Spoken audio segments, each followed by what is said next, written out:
Good morning, children. Welcome back to the social session. Children, as I promised you yesterday that we will start learning about one of the unique ruler in this Magadha Empire, that is Ashoka. The famous kings who are involved with the Magadha Empire, one is Chandragupta Maurya, Bindusara, and the third one is Ashoka. And Ashoka is a unique ruler, as I told you, and one of the minister of the Chandragupta Maurya who composed Arthashastra, Kautilya, a famous Indian economist and even a strategist is Kautilya, whom we have seen in the previous class. And the kingdom got expanded up to Takshashila on the west, Suvarnagiri in the south, and to the Bengal in the east. So this kingdom and Pataliputra was the center of all this administration. And today we shall learn about Ashoka, who is a unique ruler, the most famous Mauryan ruler he is, and he was the first ruler who tried to take his message to the people through the inscriptions. What are inscriptions? Inscription mean that which are written on the stone or which are written on the date palms and sent are called as inscriptions, or on the copper plate they have written and they have kept it, are called as inscriptions. Most of the Ashoka's inscriptions are in Prakrit language and which were written in Brahmi script.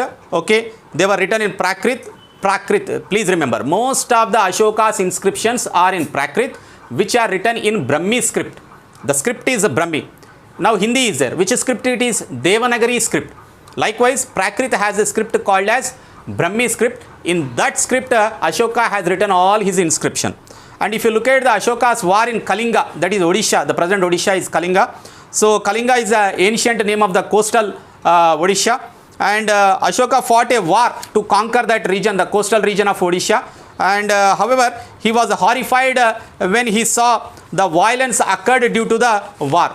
He completely changed his mindset, the bloodshed, and he decided not to fight any more wars after the Kalinga war.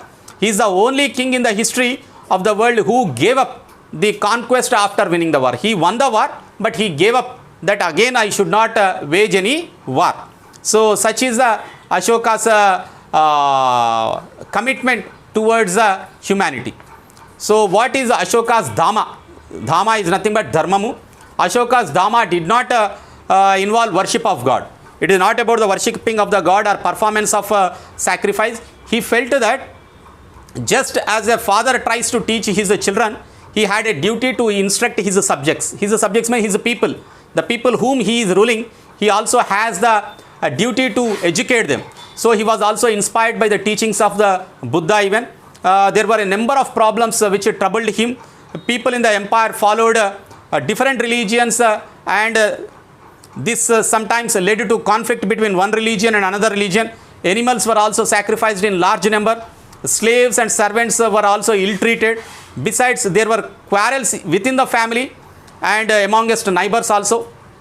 Ashoka felt it was his duty, Ashoka's duty, ruler duty, to solve these problems. So he appointed officials, and these officials are known as Dhamma Mahamatra, and who went from place to place teaching the Dhamma, Ashoka's Dhamma.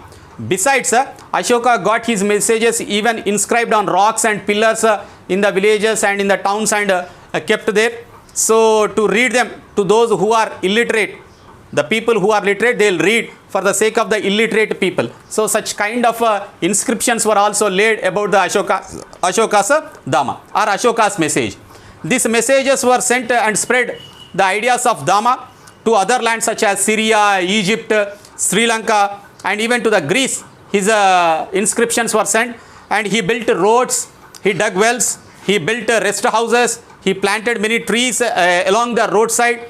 Besides, he arranged for the medical treatment of for both human beings and animals. So his message was even carried out to the long away places. If you look at the kingdom and empire of the Deccan region around the time of Mauryans, it was conquered, that is Godavari and Krishna and Tungabhadra plains region I am talking about, valley region I am talking about.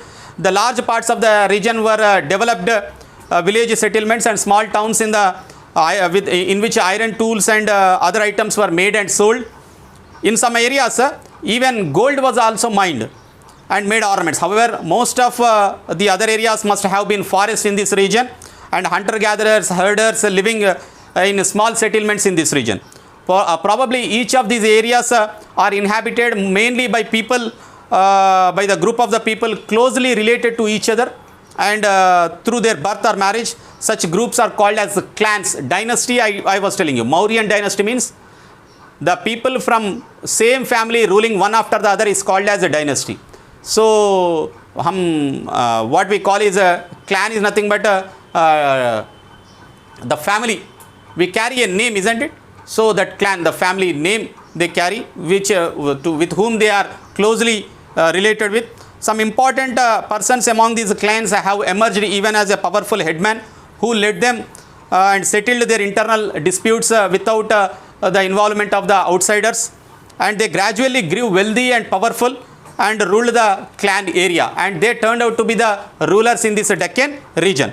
So soon after the Mauryan Empire ended up, so what dynasty has come up? That is Shatavahana in Deccan and in many other dynasties which have come up. We shall see in the next class. Thank you.